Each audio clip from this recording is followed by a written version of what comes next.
Hey guys, মই লিজা আপোনালোকক স্বাগতম জনাইছোঁ মোৰ চেনেল লিজাজ ব্লগছলৈ আৰু আজি আপোনালোকৰ লগত মই শ্বেয়াৰ কৰিম ক্ৰীম বিস্কুট আৰু চকলেটেৰে বনোৱা এটা কেকৰ ৰেচিপি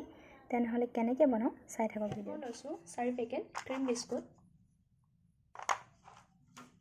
ডেইৰী মিল্ক চকলেট দুটা আৰু লৈছোঁ অলপ চেনি এতিয়া মই বিস্কুটখিনিৰ পৰা ক্ৰীমখিনি এক্সট্ৰা কৰি লম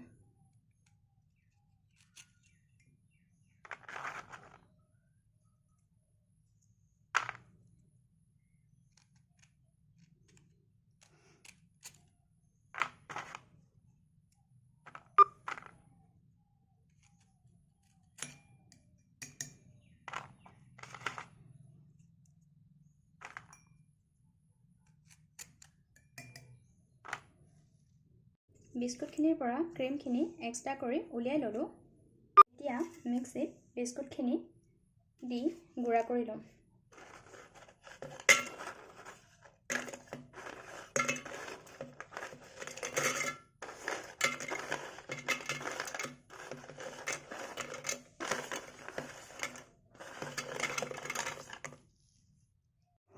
ইয়াত চেনিখিনিও দি মই এইখিনি চেনি দি এইখিনি গুড়া কৰি লম এইখিনি গুড়ি হৈ গৈছে আমি এটা পাত্ৰত এতিয়া এইখিনি উলিয়াই লম গোটেইখিনি আমি উলিয়াই লম ইয়াত এতিয়া আমি আধা চামুচ বেকিং পাউডাৰ মিলাম আৰু পানী দি অলপ পানী দি মিশ্ৰণটো তৈয়াৰ কৰিম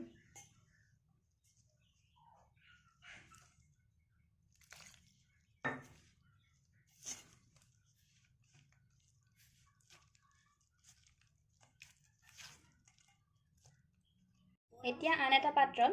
ঘি লগাই লৈছোঁ আৰু ইয়াত অলপ ময়দা দি দিম যাতে কেকটো ইয়াত লাগি নধৰে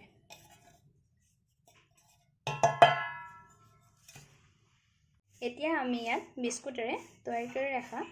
মিশ্ৰণখিনি দি দিম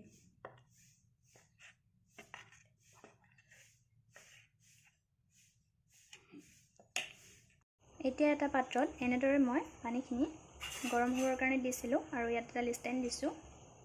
তাৰ পিছতে আমি ইয়াতে এইটো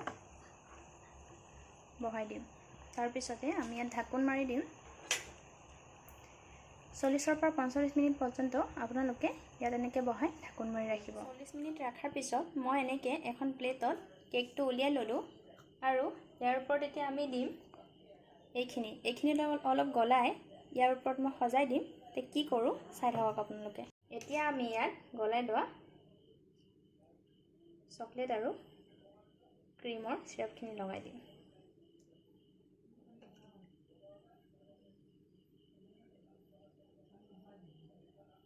কেকটো এনেদৰে মই চকলেটৰ গুড়িৰে ওপৰত সজাই দিছোঁ আপোনালোকে মন কৰিলে ইয়াৰ ওপৰত ড্ৰাই ফ্ৰুটছ দি সজাব পাৰে এতিয়া মই কেকটো আপোনালোকক কাটি দেখাই আছোঁ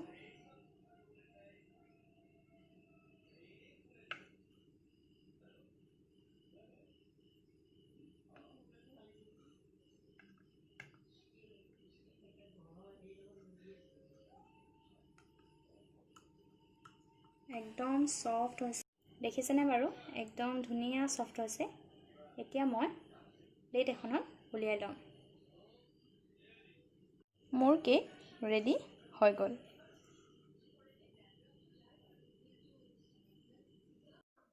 কেকটো আজি আপোনালোকৰ আগত তৈয়াৰ কৰি দেখুৱালোঁ তেনেহলে কেনেকুৱা লাগিল আজি মোৰ ভিডিওটো চাই মোক কমেন্ট বক্সত কমেন্ট কৰি জনাব লগতে যদি অলপ হলেও ভাল লাগিলে তেনেহলে মোৰ ভিডিওটো লাইক কমেন্ট শেয়াৰ কৰিব আৰু মোৰ চেনেলটো সাবস্ক্ৰাইব কৰি দিব আকৌ লগ পাম এটা নতুন ভিডিও লৈ তেতিয়ালৈকে আহিছোঁ